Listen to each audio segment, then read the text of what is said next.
உடற்பயிற்சி உதவுகின்றது. அந்த வகையில் உடற்பயிற்சியில் சிறந்தது யோகாசனம் என்கிறார் ஆசன ஆண்டியப்பன் அவர்கள். நம் விடியலை நிகழ்ச்சியின் முதல் பகுதியாக வரவிருப்பது நலமுடன் வாழ.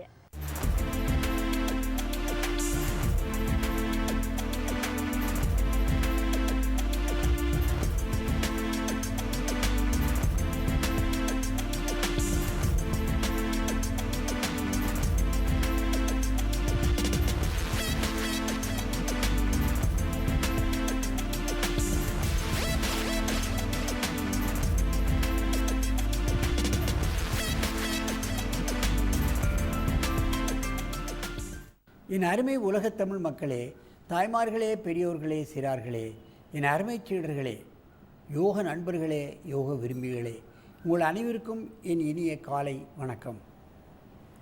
கலைஞர் தொலைக்காட்சி நிகழ்ச்சியில் நலமுடன் வாழ என்னும் பிரிவில் யோகாசனத்திற்கு அதிகாலையிலேயே அதிக முக்கியத்துவம் கொடுக்கப்பட்டிருக்கிறது.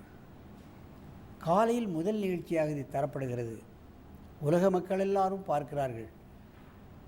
அவர்களுக்கு மொழி தெரிகிறதோ தெரியவில்லையோ, ஆனாலும் பார்க்கிறார்கள், அதை பார்த்து பழகுகிறார்கள்.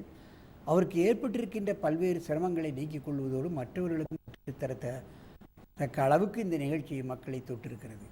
என் அருமை சீடர்களே, நீங்கள் இப்பொழுது பத்ம மயூராசனத்தை செய்ய ஆரம்பிங்கள். பார்க்கலாம். மெதுவாக செய்ய வேண்டும். அவசரமோ பரபரப்போ இல்லாமல் மெதுவாக செய்ய வேண்டும்.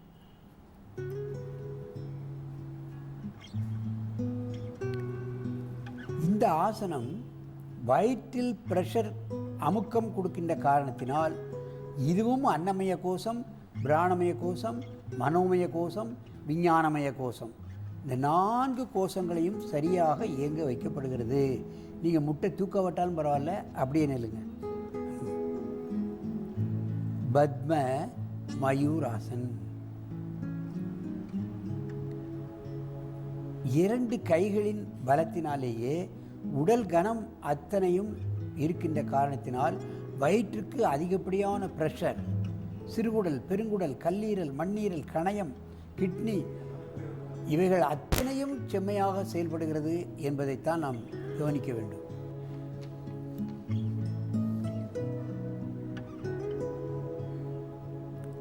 வயிற்றிலே இறுக்கம் கிடைப்பதால் அதிகப்படியான சர்க்குலேஷன் ஹார்ட் அண்ட் லங்ஸ் முகப்பகுதிக்கு வருகிறது. கண்ணு, மூக்கு, காது, வாய், மூளைக்கும் சென்று அடைகிறது. இரத்தத்தை அழுத்தம் கொடுத்து மேல் பகுதிக்கும் கீழ்ப்பகுதிக்கும் செல்லக்கூடிய ஒரு அற்புதமான ஆசனம். அது காலை நீட்டிக்கொண்டு தான் செய்ய முடியும். கால் பத்மாசனத்தை போட்டு செய்ய என்பது மிகவும் கடினம். கொஞ்சம் கிராஸில் பண்ணுங்க. இன்னொரு தடவை.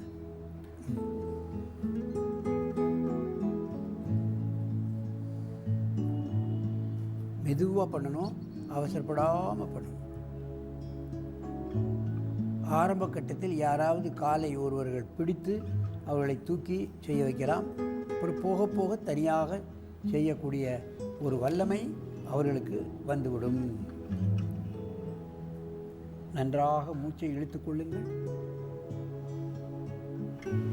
மயில் போன்ற ஒரு தோற்றம் இதில் இருக்கின்ற காரணத்தினால் மயில் ஆசனம் என்று சொல்லலாம். அதை மயூராசனம் என்று இதற்கு பெயரிட்டிருக்கிறார்கள். நன்றாக மூச்சை இழுத்துக் கொள்ளுங்கள். மீண்டும் ஒரு முறை இந்த ஆசனத்தை செய்யுங்கள். மெதுவாக.